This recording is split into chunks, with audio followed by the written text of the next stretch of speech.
Good evening, Vancouver. Welcome back to Canucks After Dark. It is Monday, February 9th, and the Canucks, I think, won one game in the 2 weeks we've been gone, maybe, and they're not playing for another at least 2 weeks at this point. But as always, join my co-host, Canuck Clay. How are we doing today? Well, 2 weeks have passed and so much to talk about. We were both in Vegas at the same time, but our paths did not cross. Then, Yes. of course, I donned my fake Seahawks jersey from my show last night, but we know that the true Seahawks... I understand football, but I know how much this meant to you, so we can get to that. But otherwise, how do you with you? This is the closest I got to Team Canada. I tried to find my Team Canada jersey, Parker, but the neckline, I think, was too plunging for this type of show. It's not late enough yet, so... Yeah, the 7 o'clock, that's more of a 10 o'clock for sure. Exactly. I did dig up my Canada jersey, and I was going to wear it. I went to a Vancouver Giants game on Saturday. Yep. And I was like, oh, maybe I'll wear my Canada jersey. And I was like, you know what? I'm just going to rep Seahawks stuff because that was a little bit more important to me at the time. Didn't wear a jersey. You can't wear a Seahawks jersey. There was a guy in a Marcus Trufant jersey at the game, which I respected, but I just wore a Seahawks hoodie instead. So let's get. I know between the Canucks, I think, and their tank job and the Olympics, I think we'll have enough to talk about. So I do want you to give. I want to give the floor to you for Seahawks After Dark. SAD is not the best acronym, but you can brag for a bit, just for That's like a bit more of a Canucks acronym. Yeah. Take as long as you want, man. This is what you've been hoping for all season. Yeah, it's been a good year. Yeah. I was the big game was obviously the NFC Championship. It's the same as last time. It was the first time they won the Super Bowl 12 years ago. Just I was there with a bunch of neutral fans, and me and about four guys were diehards. Yeah. And the neutral fans at this party, they were like, this game kind of sucks. And I'm like, I love it. I love just the suffocating defense. Oh, it was fantastic. Never a doubt.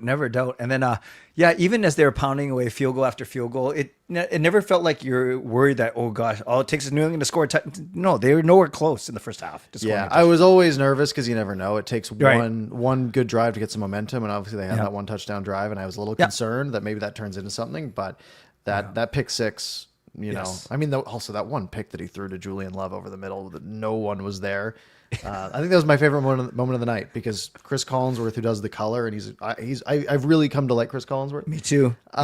When they're talking about like how they're getting some momentum and they're finally putting a drive together, and then he throws that pick over the middle, and after about 8 seconds of silence, Chris Collinsworth goes like, I got nothing for you on that one because it was just such a bad play. But what's crazy is, didn't he start off the half by doing that beautiful drop pass between 5 like Seahawks defenders? So you thought quad coverage basically. There's just the middle of the zone of 4 guys. Right. But yeah, he was, he looked like a second-year quarterback out there. Yeah. Who are you most happy for on the Seahawks roster? Oh, I mean, obviously Darnold is the big story. I think for me it's the coach though. I'm such a Mike McDonald fan. Just all those. I mean, it's a fun team to watch, and you can tell they all like get along, which has not been the case in Seahawks history. If you look back at the 2013, 2014 teams where none of those guys got along, and like the Patriots dynasties, none of those guys really liked each other either. Interesting. So it's and it sort of makes me think about the Canucks, like all the issues that they've had from a culture standpoint, and from a team that has always preached culture and has not had it in 15, 20 years, it feels like. It was hopefully something. And I was listening to Halford and Breath this morning as part of my media relishing of listening to all the different podcasts and everything throughout the day. Sure. And they were talking about can the Canucks learn anything from this? And like the next head coach, because it's not going to be this one, and all that stuff. And it's also, there's also a little bit of pain because you see how competent ownership can lead to competent management, can lead to a whole really powerful organization. You see it across the NFL, right? Where like there's these dynasties that sort of pop up because they're just built so well from the ground up that this team hasn't had in the Canucks in a long time. Yes. That's a great point because on my show last night, right? Because I remember Sunday night, so the Super Bowl just ended 4 hours ago. And I very loosely, Parker, tried to tie the Seahawks to the Canucks and asked that same question. What can we learn? But I stupidly was trying to equate players like, oh, their defense, our defense sucks, their defense so good. You know, who's our Darnold? But I actually should have taken a step back and talked about what you just talked about, is culture. I talked about building, a solid all the way down from ownership to management. I think that would be a much better. Like, I only spent 3 minutes, so it's not like I wrecked my whole show. But I quickly found out that there were no comparisons. Like when it came to like actual players, like we don't have any game breakers like a Walker or JSN. Like, you know, see what I mean? Like it didn't go anywhere pretty quickly. And I should have talked about the off ice, off field stuff, because I love what you just said about culture and stability. And the other side of it was maybe you shouldn't be so afraid to move on from guys, right? Because that's something that John Schneider, the Seahawks GM, has done such a fantastic job over the last few years, right? Yeah. You think of the Russell Wilson trade, and how at the time, like I was like, man, like that was the guy who won us a Super Bowl, right? Or at least had a big part in it, and he was consistently a top 10 QB in the league, and we're just getting rid of him. But then you look at all the pieces we got for him, and then obviously Geno Smith, and then he was terrible after that. And then we go to Geno Smith, and he was decent. And when we got rid of Smith to get Donald, to me, I felt like a lateral upgrade, and a lot of people felt that way. Obviously, it wasn't. And again, Geno Smith has been terrible, right? Yes. And we got a third for him, and we used that pick to move up and get Nicky Manwari, who was obviously fantastic. So, it's part of it. It looks like, I look on the guys like Quinn Hughes, and obviously it wasn't going to work here. And it's a different situation than Russell Wilson. Like, he's not going to be terrible next year. But it's also like, hey, if things aren't working, maybe you shouldn't get so attached to the good bits of the collective that aren't working. Right. Yeah. Because maybe, if you're just settling to be in the NFL a 9-7, 9-8 team, you can sort of get comfortable there. And for the Canucks, when they had year after year after year of, 10th place in the West sort of finishes, right? Sort of in that mix. And they had a couple of years where they were a little bit lower, but, sort of just outside that playoff bubble. You're like, yeah, but we got Besser and Pettersson and Demko, right? Like we have this core that can do something, but they haven't. And at some point you have to, cut your losses and just say, okay, move on to the next. And I think that's sort of the situation that we're in now. Right. And I think Irvin says he actually texted Halford Bruff, said one of the texts was from me. The Canucks can learn to trade, exactly what you said. The Canucks can learn to trade players at the right time, as opposed to holding on to them until they're worthless. I have one other Seahawks question, only because my son has his jersey. Did Metcalf leave on bad terms, or they just moved on from him? Yeah, he wanted out. Okay. He wanted out because he felt that he wasn't going to have a quarterback here that was going to be good enough for him. He wanted to be the number one guy, and obviously JSN was his number 2 last year. Yeah. And turns out that we end up with the offensive player of the year. Yeah. And Metcalf, barely. I guess they made the playoffs, but lost round 1. I do like Metcalf's muscles, though. I can say that, right? I'm comfortable saying that. Yeah. I mean, it's still one of my favorite Seahawks moments that was not on a football field was him and Pete Carroll's meeting. I don't know if you've seen the clip, but it was I think it was right after they drafted him, and Metcalf walks in and he's obviously jacked, and then Pete Carroll just takes his shirt off and like flexes on him. That was one of my favorite moments. That is awesome. But that's more of a Pete Carroll moment than a DK Metcalf moment. Fair enough. Thank you, Fangirl, professing your loyalty to us for 43 months. We appreciate you. Okay, that was enough. We are called Canucks After Dark, not Seahawks, but I was very happy. Honestly, you're the first person I thought, and every second person on my stream last night was saying, "What kind of mood do you think? What kind of mood do you think Parker's going to be in? Like he's going to be very happy, like with the win." Yeah, I feel good. Awesome. Do we care? I guess we'll go Canucks and then Olympics. Does that make the most sense for tonight? I think so. Yeah. Okay. Obviously, we haven't done a show in 2 weeks, so we can talk about a couple of games, including one that I was at. Yes. I'm assuming you went to probably a couple since we last talked as well. I have. Yes. So you guys remember we didn't have a show last week because both Parker and I were in Vegas. I was flying home that night. He was just arriving after a couple. He was there for a couple of days. Unfortunately, Sunday we were there and we didn't get a chance to see each other. I was there for a concert. Parker was there for work. But you got to go to You've been to a Golden Knights arena before? Or is that your first time? That was my first time. What'd you think? What'd you think? I thought it was all right. I feel like it was. I think I like Seattle's rink more. Yeah, that's fair. I think Seattle's rink is way cooler. Honestly, the Vegas rink felt like a pretty normal arena to me. You know, the on ice and the sort of show and everything was good. But it wasn't like, I don't know. I feel like it wasn't all. It Did was you do maybe- the multiple? I don't know where your seats were. Like it I takes was a while to in- get to the top. Yeah. Well, I was in 119, so they sort of have okay. that half section on the end on the side that the Canucks would shoot twice. Yeah. So I was up there. Okay. Game presentation, was it over the top or did you like it or whatever? It was good. I feel like I didn't get the whole pregame thing. I don't think they did the whole thing that night because it was really just a video. There was no like on ice sword fight. So or they didn't anything have like that. medieval like battle. Yeah. No, there was no battle, which I was a little sad about. And then everyone was hyping up like, "Oh, the second intermission is sweet." It was just a Timbits hockey game. Weird. I felt like I was at a Canucks game. So maybe I didn't get the full experience. Maybe that's why the tickets were so cheap. Right. But I did get the full Canucks experience, I will say, during that game because they bad. looked awful.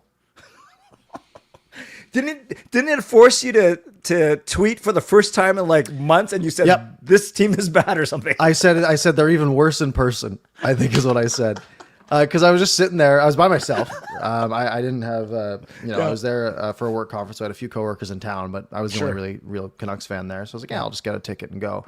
Yeah. Because it was the last night. Like I flew out 6 a.m. the next morning. Right. So I was just, I was just sitting there sort of by myself. I was chatting up a couple of the guys next to me because one of them was from Calgary and he was cheering for the Canucks because he hates Vegas more than the Canucks. So we were sort of hanging out, and then the couple of goals that they scored that would have been, I guess, in the third, because I feel like I remember it being at the far side of the ice. One of those, they scored those 2 goals in a minute, which was not the first time that it happened in that game. But in the third period, those first 2 goals, and I remember one of them was just wide open in the slot, like a pass to the middle, and it was like just no one was on anybody. And I was like, that was just like every single play was a grade A scoring chance. It might have been the Dorofeyev goal. Because I feel like it's just like a normal play in the Canucks zone. Yeah. And then somehow a guy just there's 4 defensemen around the puck and the guy who has the puck and then passing it back door. And just no one decides to play this guy.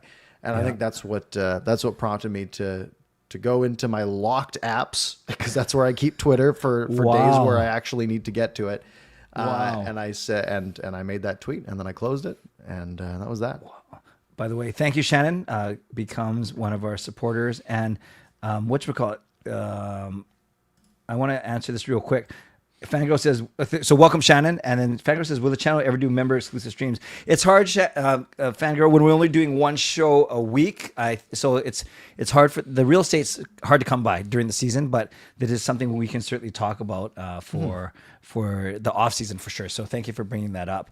The Canucks, if they're not permissive, letting someone score from right in front of the net, the bumper from the side, there is equally permissive as those backdoor passes that you're talking about. Some guy drawing like 3 defenders behind the net, and then I don't know, they're just so easy to pass to the slot on. I don't know what it is. 2 of the Vegas goals were directly because no one checked anyone. That Holtz goal is the one that I tweeted after. Yes. Because now I'm seeing this replay and it is ringing the bells in my head where, Kolasar just takes it around the net and Holtz is like, this is when they say grade A scoring chance, that's below whatever this is. Because this is a man alone in front of the net at the bottom hash. So about 6 feet from the net. Yeah. There's 2 defensemen running into each other on the blocker side. There is Connor Garland on the ice. Yes. And no one else in the picture. Like, it's like I'm scoring from there. You know, if by some miracle I was in an NHL game and they put me in that spot with a goalie tucked into the corner and no one else around, like I'm scoring 10% of the time there, which means an NHL player is scoring every single time, barring shooting it right into the goalie's glove. Right. That is, just the fact that it was like, oh, it's 3-2 going to the third. Like we kind of have a good game going at least, right? The second period was entertaining. It's back and forth, a couple goals each way. And then 3 minutes in, it's like, okay, game's over. And it was a bit of an anticlimactic finish. So I'm not sure if you caught this because it was post game, but it didn't get reported to the morning and you were flying home. Teddy Bluger's comments. Didn't see it. Okay, so to Ian McIntyre. So this wasn't part of the Canucks tweeting out post-game media availability. He basically used words like, "We need some guys who aren't going to give up. We need some character, and we need some guys who respect this league." Like so. So it was very divisive because some were saying, "Good on you! You know, you just got back. You're our best player since you've been back. Point per game, going to Latvia. I mean, going to represent Latvia, and he's a veteran. We might trade him, but he might get us someone good, better, more than Kane." And then the others were saying, "Man, you can't throw your teammates under the bus like that, especially when you've been back for like 2 weeks." So I don't know where you don't have to express your opinion, but it was very, it was just through an Ian McIntyre tweet, so no one actually heard this quote. It was more of a respect. And a character was what he was talking about. Yeah, I mean, it doesn't sound like he's wrong, does it? Yeah. No. Like, you know, the way that this team has performed, I mean, they've won 3 games in their last like 20 or something like that. Yes. Like they've been terrible and they've looked bad in the process. Yeah. And it's very clear that there's no life, you know? Like it just doesn't. It never felt like there was no like hard plays. Really, it felt like in this game. Like it definitely felt like there's a select few who have that instilled in them, like a Teddy Bluger, I imagine. Right, I would put like a Connor Garland into that territory where they don't know how to not just be going. Right. But it really felt like I didn't recognize anyone else during that game. Yeah. How were the 2 Canucks goals? So Peel, you actually texted me we were texting while you were at the game, and you told me about the save because I hadn't seen it yet. The save that was made on that Schmid made on Joseph before Joseph actually scored. Yeah, it's one of the best saves I've ever seen. Like it's a save that happens.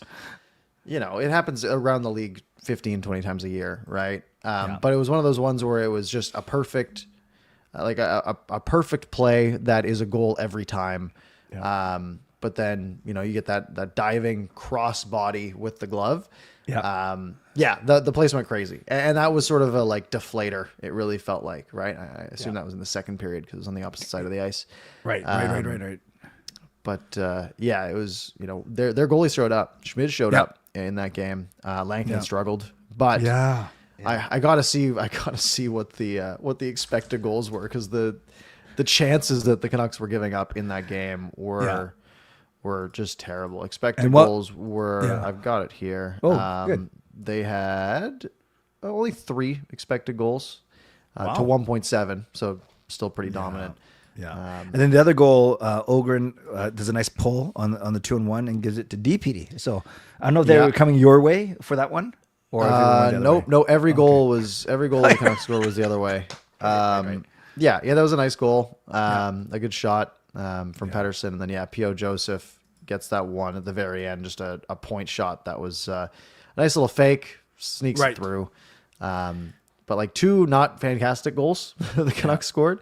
Yeah. And then you have Vegas obviously creating all of their goals were from in tight basically. And that was 2 days after they lost 6-2, so the combined score of 11-4 in their last 2 games before the break. Yeah, this game. So that Utah game, I was at a work dinner. It was our first day of this conference that we were at. So we're at this work dinner, and I can just see we're at a restaurant. And across the other side of the restaurant, this game is on. There's a couple TVs just over there, and this game is on the TV. And I felt like every time I glanced over, which is fairly often because I'm just sitting there sort of talking to coworkers. I'm like, oh, what's going on over there? The Canucks got scored on. Yeah. Every single time. I think there was 5 goals in the first, was it? And I think that's about the entire time we were at this restaurant. So just like every time I looked over the TV, I was like, are they showing a lot of replays around? And I like checked my phone on the side. I'm like, it's 5-1 or whatever it was. I had a similar feeling when I was at a friend's house remember when the Oilers pumped 6 on us in the middle period of that Saturday night game? Yes, exact same thing. Every time I looked up, I couldn't tell if it was live or not. Man, that's not good. Well, at least they had the game on TV. Well, but like 6 goals on 19 shots. What are we doing? Like, I get it, right? Like, I was gonna say Tolopilo is not that nothing crazy, but it wasn't him. It was Lankinen. 6 goals on 19 shots is just brutal. But you're right. And then if you skip past that game and go backwards, the 3 games that we missed because we haven't talked about because we didn't do a show. Yeah, they actually won one of them. They beat the Ducks 2-0. That was the one win. You have good memory. Yeah. Yeah, I watched a good bit of the Leafs Canucks game because I was at the airport for that. I watched was that rooting at for the them during the MGM shootout. Grand Sports Book. I was just sitting there Nice. watching. They had about probably 60 TVs and monitors, and I found one that was showing the Canucks game. Yeah, that sounds about right. I was at the Plaza Premium Lounge Okay. at YVR. Yeah. And they had a couple TVs, and every single one had the Devils Sens game on. In Vancouver. Yep. So the only time the Canucks game showed on the TVs was after the Devils Sens game ended, and the Canucks Leafs was in a shootout because Sportsnet cut over. So I was just watching on my phone. That's so weird, man. I don't know. I have no explanation as to why they would have that game on. Yeah. So I guess there's no point in talking about those. Right, those 3 games are like a week and a half ago now. Yeah. Well, I mean, they beat the Ducks and then they lost 5-2 to the Sharks, and Macklin's good. Yeah, I mean, this team has 42 points, 57 games. They're on a 60-point pace. Which there's a lot of teams that have more than that. There are 2 teams in the Eastern Conference that don't have 60 points yet. And then there's 4, 5, 6, 7 in the West. So there's 9 teams that have more points now than the Canucks are on pace for. Did I say that right? 9 teams that don't have more points now, which means all the rest do. Right. 20. So there's like 21, 22 teams that Yes. have more points than the Canucks are on pace for. And there's still 25 games to go this season. You want to buy any tickets from me, man? No. You know what? Like I said, I went to the Giants game on Saturday. Yeah. I haven't been to one in a while, like in a couple of years. It was they got smoked. Like the shots after 2 were 39-13 for Kamloops. Yikes. But it was really fun. Like it was great hockey. You're sitting up close. Yeah. I would way rather pay.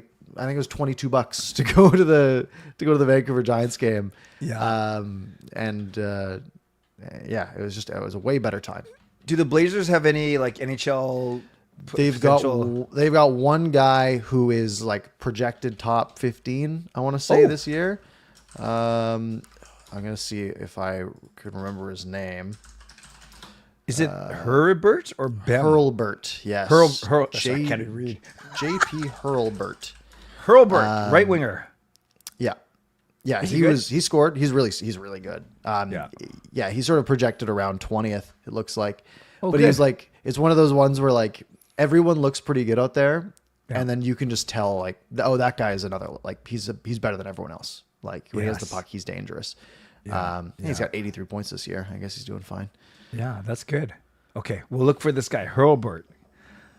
Yeah, he might be around the second round. Just take him. You take anyone. Oh man. Okay. You called this elite Canucks tanking. They're doing a good Anything job. to add? They are losing a lot of hockey games, Clay. Yeah. They are losing a lot of hockey games, and they are not making them close, really either. Like again, the last 7 games, they've won one of them at 2-0. But like they get scored on a lot. They're so porous defensively. It just feels like every play they're going to get scored on. They have the most goals against in the league. Yep. Right. They went from Rick Tocchet defense first hockey, and they said, you know what, Adam Foote, same style, same structure. We're going to be preventing everything. No, they are allowing a ton of goals and have only scored more than like I think 4 teams in the league. Yeah. So they're minus 61 goal differential, by far the worst. Just slightly worse than St. Louis. Yeah, and that's our starting goalie. But we'll get to that in about 5 minutes. So what's crazy is we are 7 points behind St. Louis, equal number of games, exactly 2/3 of the season, 57 down, 25 to go. Yep. But no, not 2/3. That was wrong math. It's but a little more than 2/3. Close enough. The crazy thing is, if we were chasing a playoff spot, I would say how hard 7 points is to make up, and that's trying to win. Yeah. So I'm not. My point is, I'm not worried that somehow the Blues or the Rangers are somehow going to be worse than us, or should I be? No, there's no way, right? It would be tough. Because again, the Canucks are on a 60-point pace, which means the Blues would only have to win 6 more games out of their last 25 to finish ahead of that. And the Rangers would only have to win 5 more games out of the last 25 to tie that. So unless the Canucks play a lot better, which have they shown any signs of? Not particularly. No. And they're probably going to make a couple more trades. And I think you're at the way they've looked like, and again, that I think this Seahawks bias is getting me a little bit of just stop being attached to players on teams that aren't good. Right. Like I'm looking at this, I'm like, we should be trading like a Connor Garland, for example, right? Like get assets, get everything you can. Cause it makes you worse in the short term, which is good.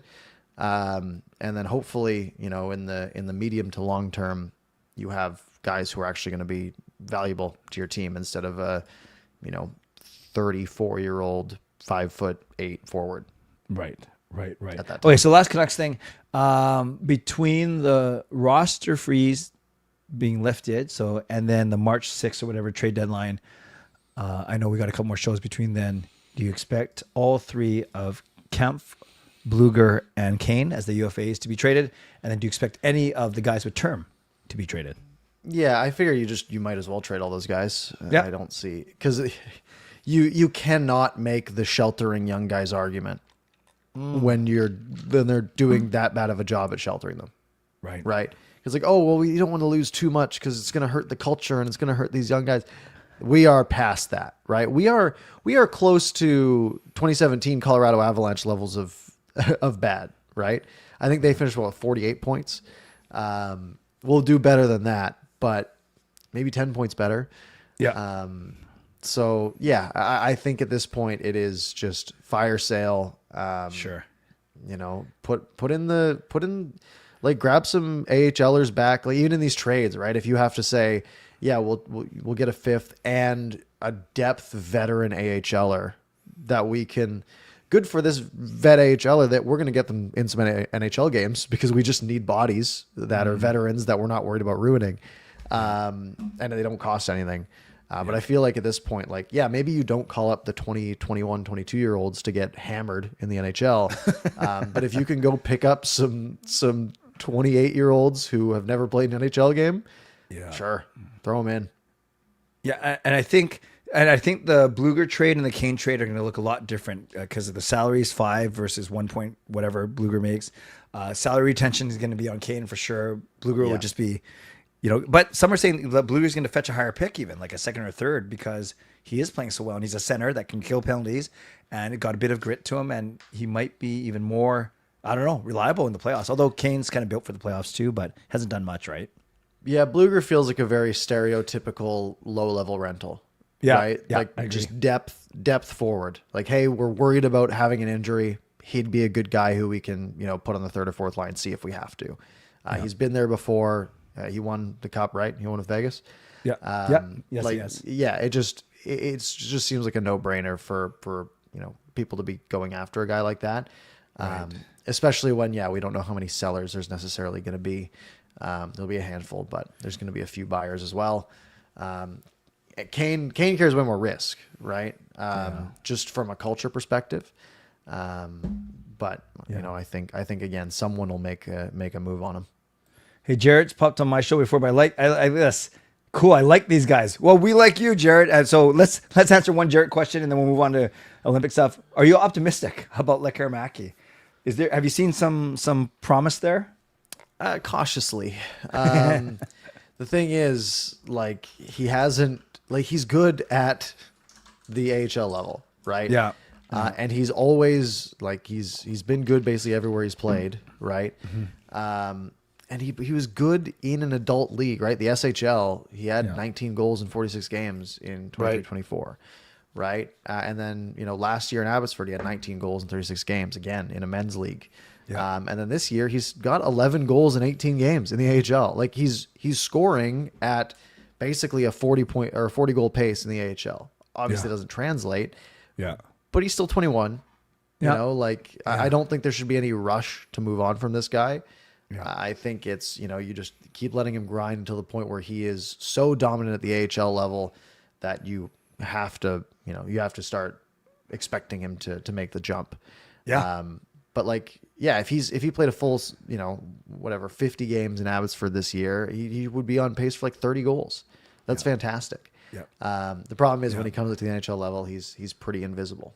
But great point. 21. Let him still cook, because next year there's gonna be no Kane, as we just talked about, no Bluger, no Camp, and if you trade another one of those veterans, that's at least 3, if not 4 forward spots. And who are you filling that with? Maybe Coots, maybe Sasson or Ratu gets a regular shift, but there's gonna be a spot for Lekkerimäki if he can step up and take it, for sure.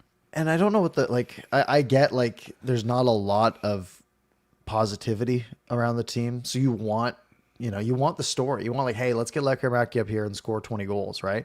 But I also look at like a team like Pittsburgh or Tampa 10 years ago. Yep. When it just felt like every single year they just had a new guy come up who was 24 years old, who you had never heard of, who was a late first round pick 6 years ago.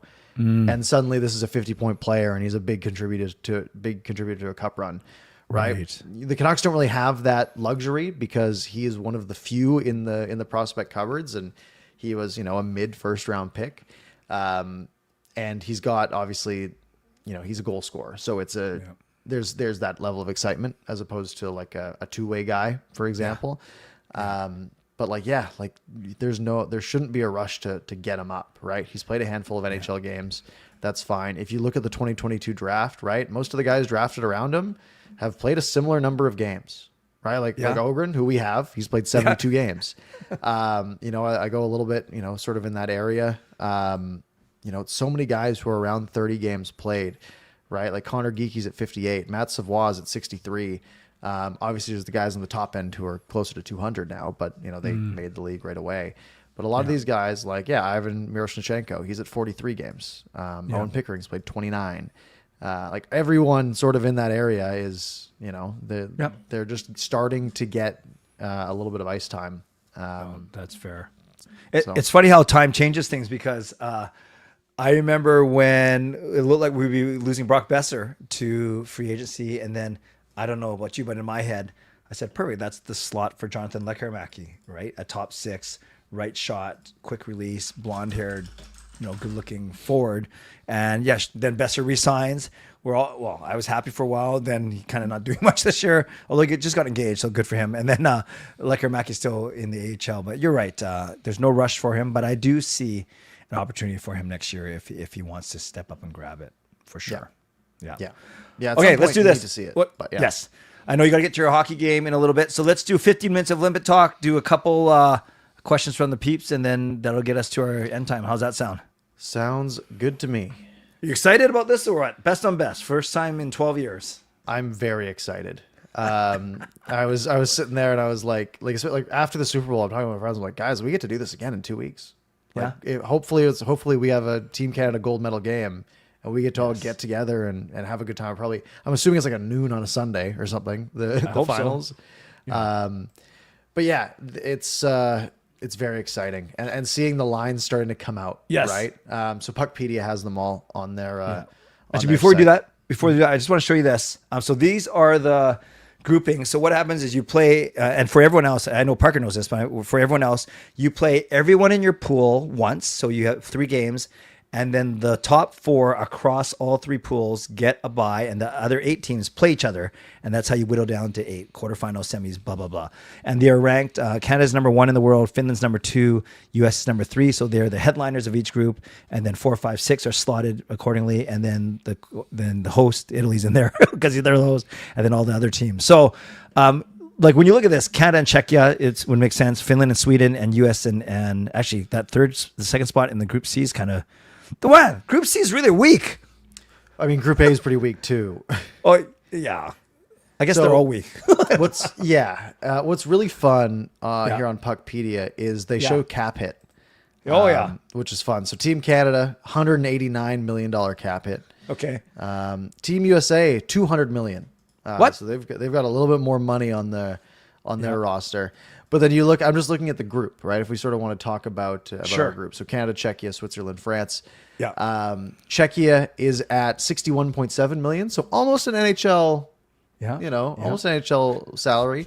Denmark is at about 20 million of NHL salary. And what do you think France's projected NHL cap hit is? They got like two guys, 8 million. I don't know. They have one guy who is on an NHL contract, being Texier, and he makes $1 million. What's Italy? They have zero, right? They don't have Italy, an NHL. let's see. Italy's projected cap hit is 846,000 because that? they have Damian Clara, who is a Ducks, who's on an ELC with the Ducks. Wow. So Can you they give me have- Finland and Sweden? I'm just compared. Yeah. Interesting. Yeah, Those this, two. this is fun. Finland's is 116 because everyone in their lineup is on an NHL roster. Yeah. And then Sweden is 161. So Same as they're all Canada. up there. Sorry, same And- as not Canada. Yeah, and guess who the highest paid player on Team Sweden is? Is it our guy? It's Elias Pettersson. Wow. I want him to do well, you know, honestly. Me too. I do. I Me do. too. I hope he kills it until he plays Canada. Because that's priority one. Yeah. And now I can, with Hughes not being a Canuck, I can safely cheer voraciously against the States. Yes, against those guys. Is What do JT you think Miller of the- not going Yeah. anymore? No, he's on the fourth line with yeah. He's there. on the left side. That's why. Yeah. So Yeah. look at Canada. What do you think of McDavid, Celebrini, and Wilson? Is Wilson going to be able to keep up? But he doesn't need to. The ice is so That's small. true. He just got to take 5 strides and he's there. That's true. Yeah, I mean, I look at all these lines and I'm like, yeah, this is sweet. Now, did I want Celebrini, McDavid, Crosby or something? Like, yeah, that would have been fun. But like, Crosby makes so much sense as a 3C. Yeah. On this Olympic roster. McDavid, McKinnon being your 1-2, and then having Horvat as your 4. Like that's such a good. I mean, obviously, all of Canada's always been centers, anyways. Yeah. But that just works really well. Celebrating McDavid Wilson, that's gonna be fun. I could see it getting changed.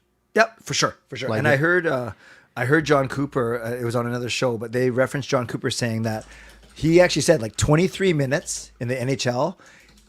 It's like 16 minutes at Olympics or Four Nations, meaning the minutes are a lot harder. That was a horrible way of saying it. 60 like minutes playoff playing, hockey, right? Yeah, exactly. The intensity. So you're gonna roll your lines. You're not just gonna stack your top 2. So not including special teams. Imagine rolling like 18 minutes of Crosby at the 3C. That's pretty like. Yeah, I just realized that the Yeah. final. Why they do this? So the bronze medal game is on the Saturday the 21st at 11:40 a.m. our time, which is pretty good. Yeah. The gold medal game is on Sunday at 5 a.m. our time. Yeah, because it's their Sunday afternoon. Yeah, That's it's what they always. Sunday night. It's No, I know for us, but Yes. you think of 2010, the Olympic. It was because that's the very last thing. At least it was in 2010 What before the two closing. teams are going to be in it. Probably I two know. from this side. I know. I hear what you're saying.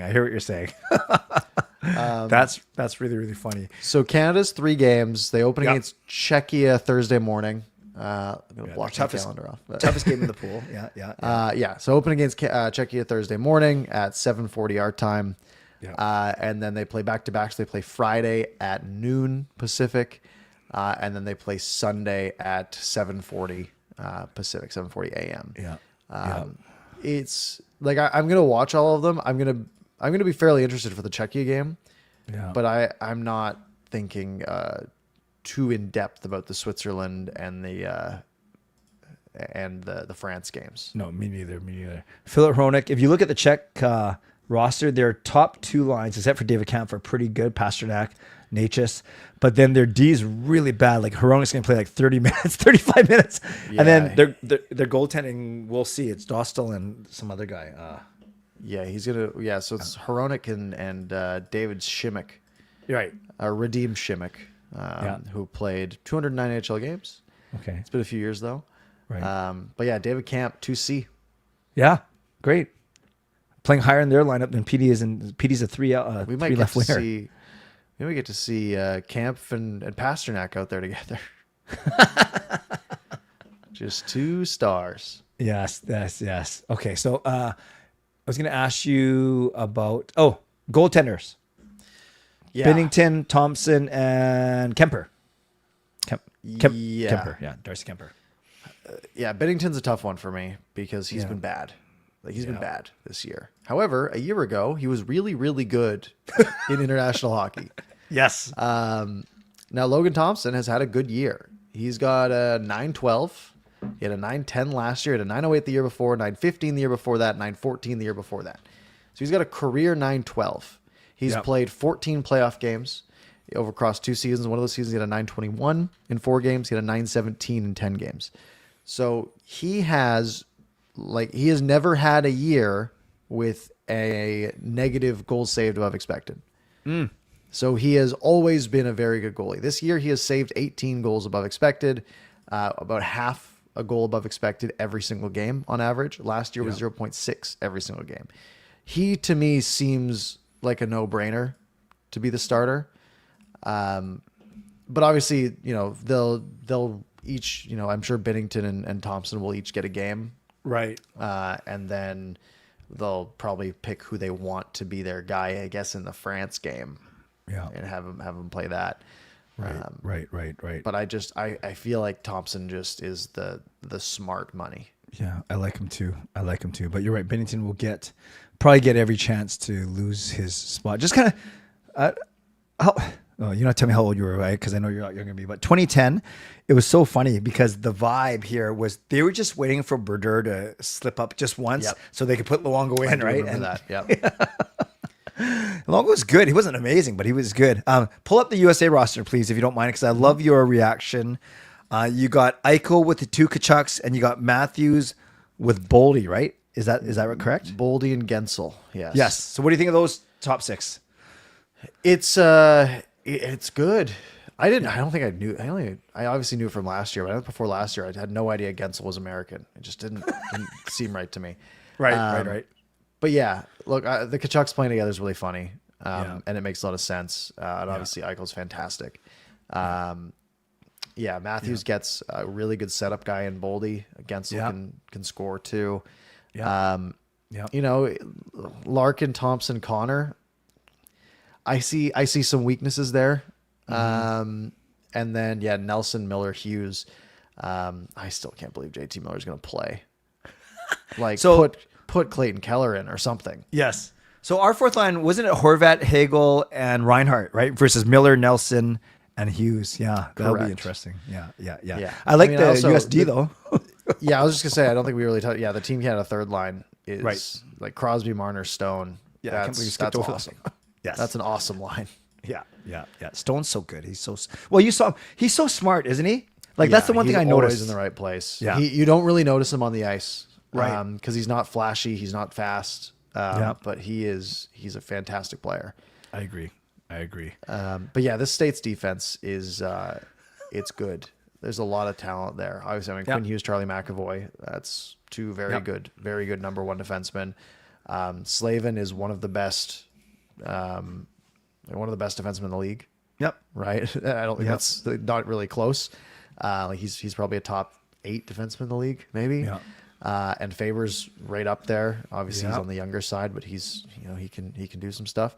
Kind of surprised they didn't put Hughes and Faber together and try to get the little Minnesota connection. I know they've been great, but I think they want Hughes and McAvoy as their and then Slavin can cover for Faber, I'm sure, very well. And then Sanderson, Werenski, they sort of went one younger, one older on all 3 of their pairs. That's true. Werenski's awesome. That D's good. I like it better than Canada's D, to be honest with you.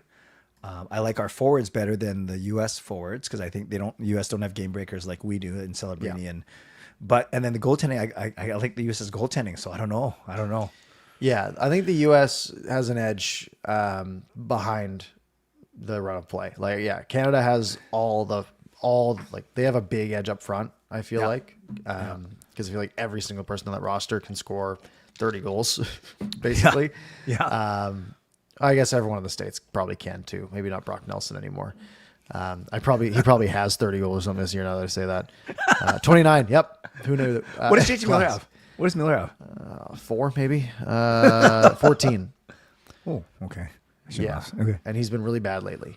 Yeah. But I much prefer Canada's forward group. I definitely prefer the D and the goaltending of the States, especially that goaltending trio that the States have is miles better. Right. But you only need one to be running, and Yep. I'm hoping it's Thompson, and I hope Thompson is fantastic. But yeah, it's like, oh no, Hellebuck's not playing well because he struggles in international hockey. Okay, let's go to Jake Ottinger or Jeremy Swayman. Yeah. Like that's a nice luxury to have. And I know you and I, from the start of the season, we wanted Demko so badly to break into that top three. Not from a standpoint of to wear him down again, but no, for him, right? For his confidence. And it means the Canucks are having a really good season too. But just imagine if he made the team and then he got it. Like, it's just. But you and I sarcastically kind of even predicted this. We almost said, don't worry about it. He won't be in the mix around Christmas time because he'll be hurt or whatever. Yeah, who could have seen that coming?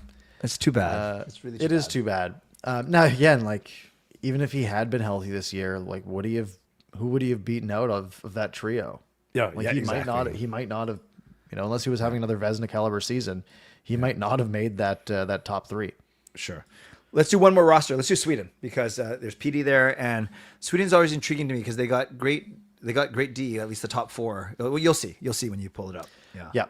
Yeah. So up front, they are going Eriksson Ek between Kempe and Nylander. Okay.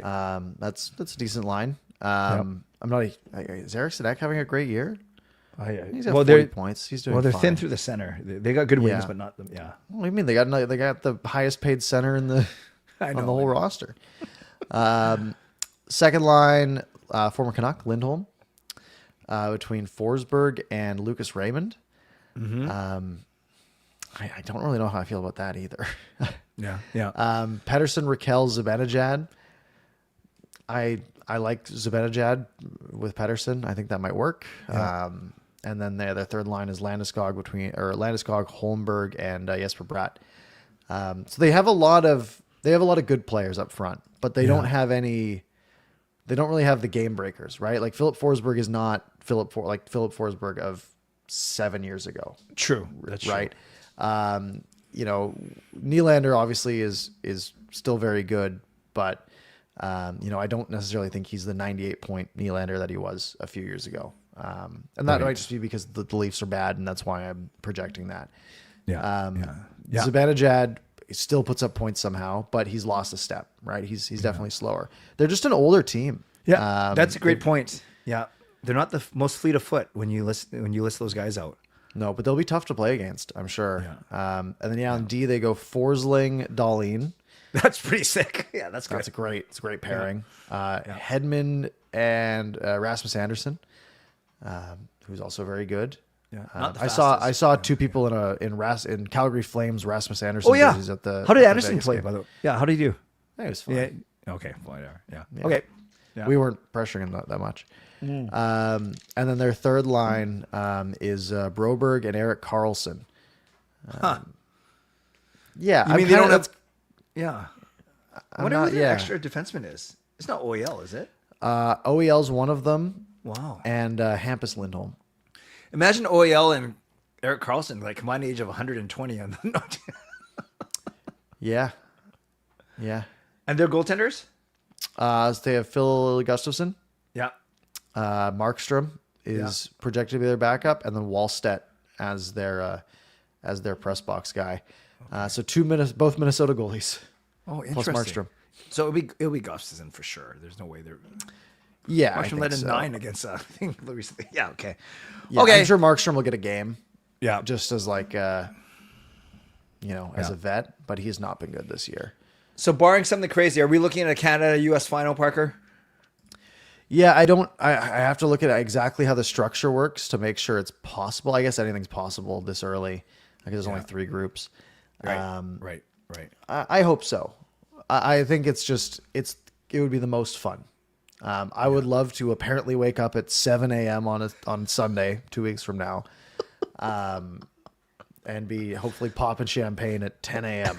That would be a good day. Just don't go to bed Saturday night. That's not on the table. Oh shoot! I just realized I got to work. What time's the game? 7 a.m. I think. Okay, then good. I have to be out. I have to be downtown by 11. Perfect. Okay, good.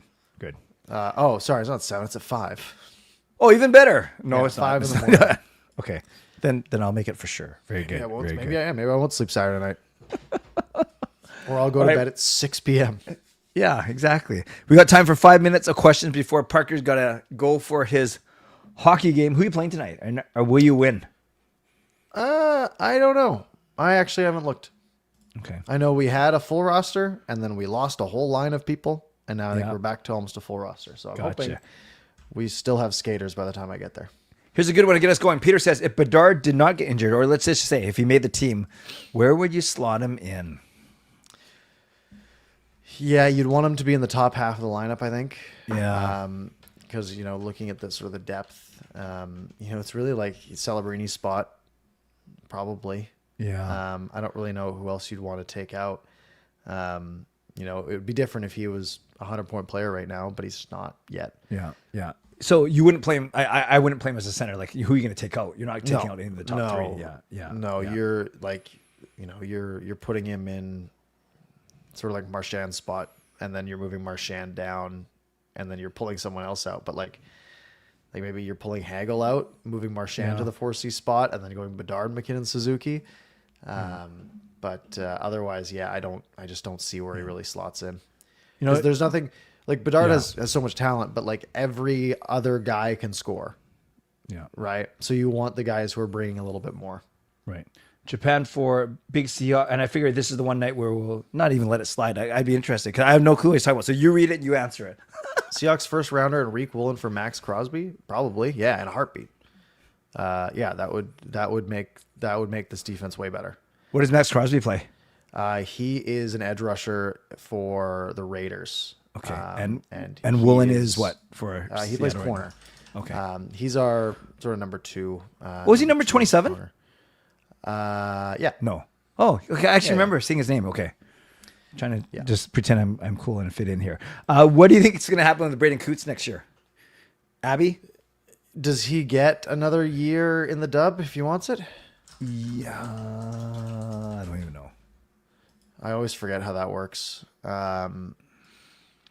He's doing well right now. He's got 22 points in the 15 games since he's been traded, so he's doing just fine. I don't think there should be a rush. If he can't play in the dub, then yeah, you put him in the A. Mm-hmm. Mm-hmm. I don't think I don't think he should be. I don't think there should be a big push for him to make a bad team next year. Right. Adam Foote, what do you think is going to happen with him after this year? I don't see any world in which you can bring him back. Really? Yeah. Like I just don't know how you could justify it, because you could say like, we're sort of going into rebuild, but that's not what you said when the season starts. Right. That's not what this management group said when the season starts. But then like, does this management group get another coach? That seems also kind of hard. So I could see this management group being like, well, we're kind of stuck with this guy because if we want to get rid of him, they're going to want to get rid of us. Yeah. Yeah. Can you imagine? Yeah. 5th coach in 7 years. Green, Boudreau, Tocchet, Foote, new guy. Wow. Yeah. Management groups don't survive that.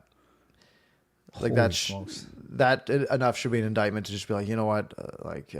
I don't need to get attached to players or coaches or management groups that have not brought success.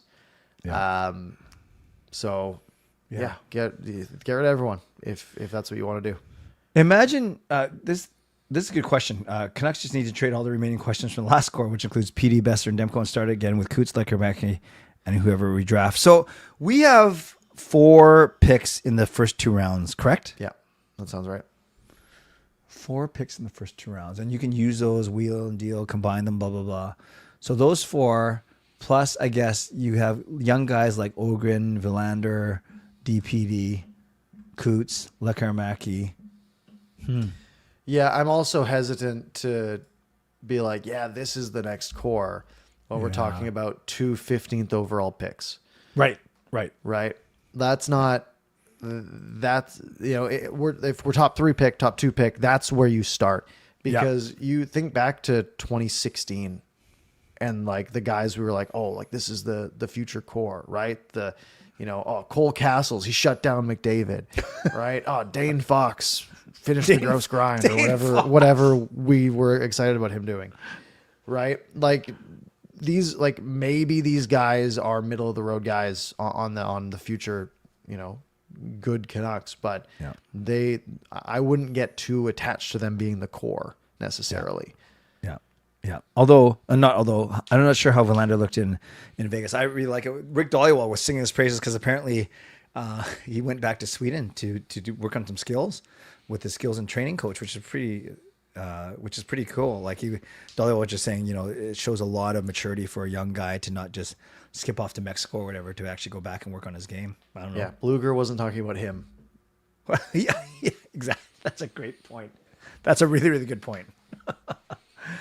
Okay, so I guess next time we get together, I love doing this in front of people. When the 3 round robin games would have been done by next Monday, correct? Yeah. Correct. They'll be done Sunday morning. Yes. And then I assume there's no games Monday. Yeah, there's no games Monday. Oh, and perfect. Then the qualifying round starts Tuesday. And then Wednesday is all the quarterfinals. Oh, wow. Okay. So, Canada probably won't be playing on the Tuesday then, because they hopefully won't. not. Yeah, they should be playing hopefully Wednesday, Friday, Sunday. Right. Okay. That's the plan. Okay. So we'll have 3 Canada games to talk about. It will be Canada After Dark next Monday then. Perfect. And that'll be a holiday. Family Day. Family Day Monday. Very good. Very, very good. Okay. Good luck in your game. Appreciate it. Thank you all for joining tonight. If you enjoyed the show, be sure to hit like, hit subscribe. Missed any part, you can rewind back to the beginning. You can find it on your favorite podcast platform in a matter of 15 or so minutes. Clay, any parting words? Yeah, good to be back with you. Glad for your Seahawks. Looking forward for Team Canada.